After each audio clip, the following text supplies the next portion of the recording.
अपनी पत्नी तुलसी को छोड़कर मिहिर चला गया अपनी प्रेमिका नैना के पास। वो भी उस रात, जिस रात हर सुहागन अपनी पति की लंबी उम्र के लिए व्रत रखती है। करवा चौथ की रात। ये वही रात थी जिसका सपना तुलसी ने सालों से देखा था। चांदनी में अपने पति का चेहरा देखना, उनके हाथों से जल पीकर व्रत खोलना और उनकी आंखों में वो अपनापन ढूंढना जो शायद वक्त की रेत में कहीं खो गया था। पर किस्मत के लिए। और यहाँ पे मिहिर उससे पूछेगा कि परी की नई लाइफ शुरू करनी है तो तुम्हारा क्या ख्याल है परी से शादी के बारे में। लेकिन उस टाइम पे ऋतिक आएगा और तुलसी को बताएगा कि माँ किचन में आओ, मुझे तुमसे कुछ जरूरी बात करनी है। जब तुलसी किचन में जाती है तो ऋतिक बताता है कि माँ ये लड़का ठीक नहीं है, बाहर जो कुछ भी हो रहा है मुझे तुरंत ही रोकना पड़ेगा क्योंकि वो लड़का अच्छा नहीं है।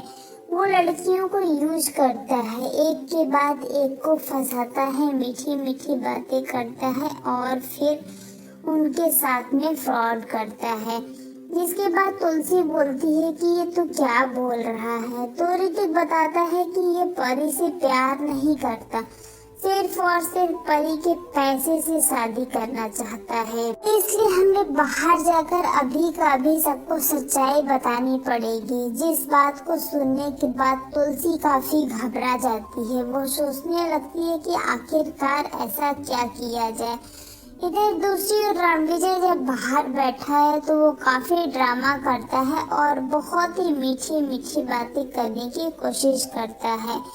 लेकिन परी को काफी टेंशन है कि वो कुछ गड़बड़ ना कर दे, इसलिए परी बताती है कि तुम बहुत ही सही जा रहे हो, जैसे बोल रहे हो वैसे ही बोलते रहो। इधर दूसरी ओर तुलसी अब प्लानिंग करेगी कि किस तरीके से वो मिहिर को समझाए कि रणविजय परी के लिए अच्छा लड़का नहीं है। और इधर जो परी है वो इस बात से घबराई रहती है कि इस ऋतिक को भी इसी टाइम आना था। अब जब ये माँ के पास गया है तो कुछ न कुछ ऐसा बोलेगा जिससे कि माँ का दिमाग खराब होगा और वो एक बार फिर से कुछ न कुछ गलत करने वाली है। तो इतना ही नहीं, नैना इतना सब कुछ करने के बाद आज फिर से वो शांति निकेतन आई है, लेकिन बिल्कुल ही नॉर्मल बन के आई है। कल रात को उसके साथ में क्या हुआ अभी तो किसी को कुछ पता नहीं है। रणविजय भी काफी सीधा साधा बन के आया है। दोस्तों आने वाले एपिसोड में ये देखना काफी इंटरेस्टिंग होने वाला है कि रणविजय की सच्चाई अब मिहिर के सामने कैसे आएगी। दोस्तों तुलसी को मिहिर से बात करनी होती है, इसलिए वो कमरे में पहुंचती है और अपना वजन चेक करने लगती है। जब वजन देखती है तो उसका 3 किलो वजन घट जाता है।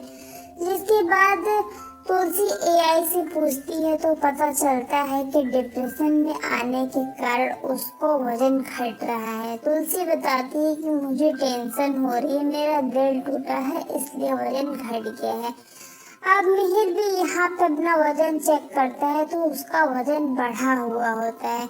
ये देखते ही घबरा जाता है। वो बोलता है कि 25 सालों में ऐसा पहली बार हो रहा है कि मेरा वजन बढ़ गया है। जिसके बाद बोलता है कि मेरी नींद पूरी नहीं हो रही इसलिए मेरा वजन बढ़ रहा है। तुलसी बोलती है कि हाँ तो अच्छे से सो जाना वरना वजन बढ़ जाएगा।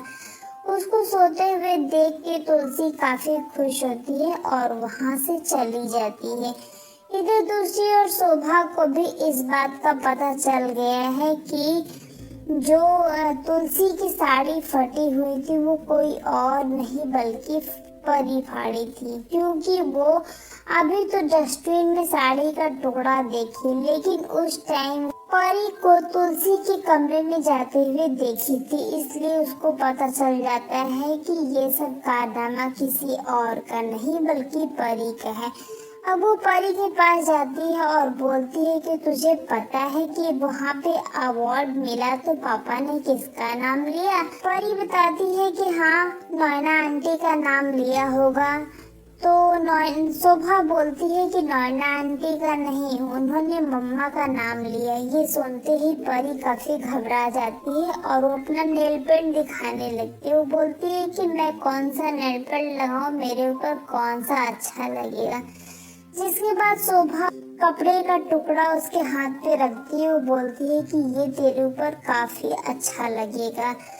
अब परी यहाँ पे ड्रामा करना शुरू कर देती है कि ये क्या है। शोभा बोलती है कि तू इतनी अनजान बनने की कोशिश मत कर, तुझे सब कुछ पता है कि तू क्या कर रही है। ये तू इतना जो चीप काम कर रही है वो किसी और के साथ में नहीं बल्कि अपनी मम्मा के साथ में कर रही है, जिसकी अच्छाई तेरे प्रति अगर गिनाने लगूं तो कम पड़ जाएगी।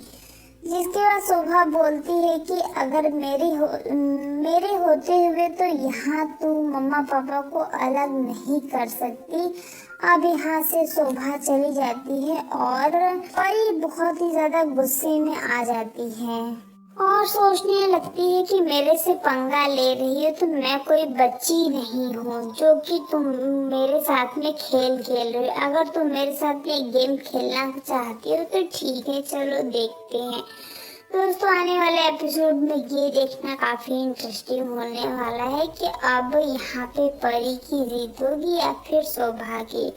आपको क्या लगता है, कमेंट करके बताना।